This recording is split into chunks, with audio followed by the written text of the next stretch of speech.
Good evening and welcome. I'm Vincent Makori. This is Africa 54. Ugandan opposition politician Robert Kyagulanyi is back in his homeland on Thursday, but hours after landing at Entebbe International Airport, there were conflicting reports on his whereabouts.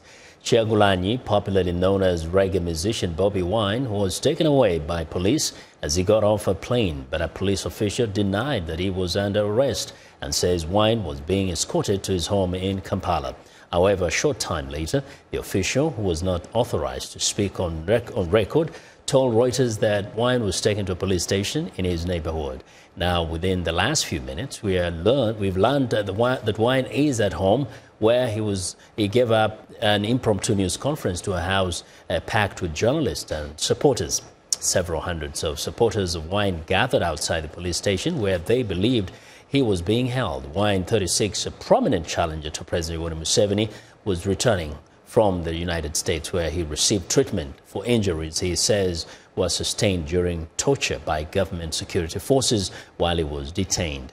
Ugandan authorities have denied any mistreatment of Wine while he was in their custody.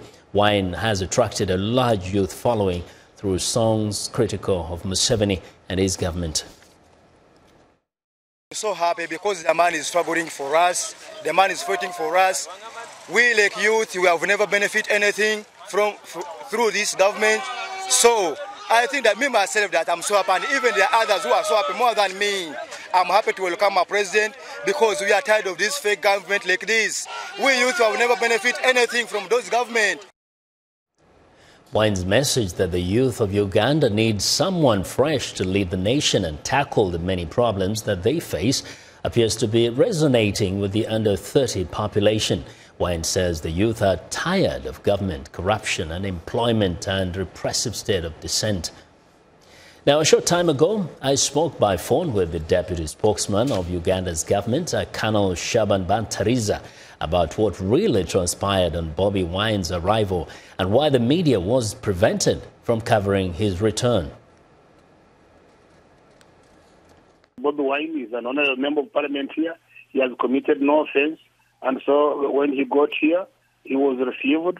And he's right now at his home in one of our districts surrounding Kampala, Wakiso. People have been concerned about his security and safety once he gets back home because obviously he has claimed that the government of Uganda arrested him, tortured him, and in a way put his life in danger.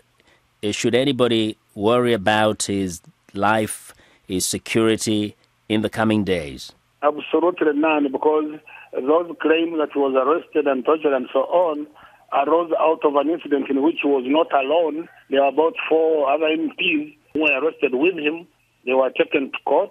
They were charged. They were given bail.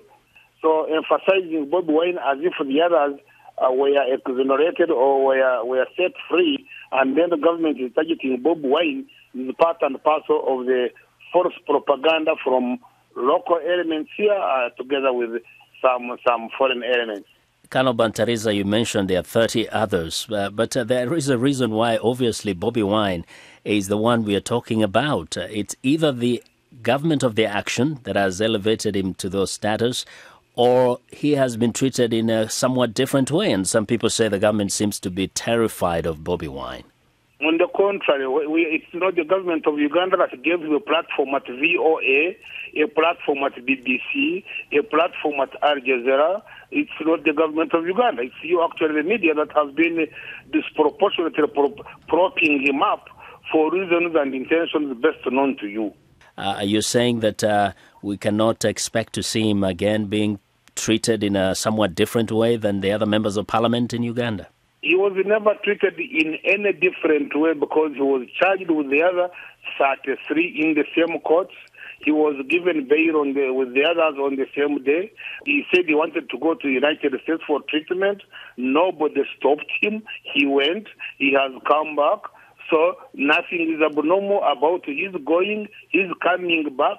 He's being an honorable member of parliament or facing charges that everybody else faces, because any one of us is a candidate for charge for any offense in the court of law. Is Bobi Wine a big challenge to the government of President Yoweri Museveni? How would he be when he doesn't even because Uganda is a multi-party democracy with a multiplicity of parties, and they are the ones that contest for political power against the ruling party. How would he be the biggest challenge when he doesn't even have a registered political party? If Bobi Wine is just an ordinary member of parliament, is not a threat, why was the media prevented from covering his return home today? And some were actually roughed up and some manhandled and kicked out of the venue. We didn't want him to be engaged with people he could not control, and we agreed with him on those guidelines, and he obliged without any hitch. So there were no pictures to be taken of Bobi Wine addressing people or addressing whatever at the airport lounge. So the pictures were not there. The story was not there. The story now can be anybody who wants to go and address and talk to Bobi Wine at his home, and if Bobi Wine calls a press conference at his home right now, he will. No trouble at all. So the story actually is not at Entebbe, but it is at his home where he is now. Well, that was Colonel Shaban Bantariza, deputy spokesman of the Ugandan government.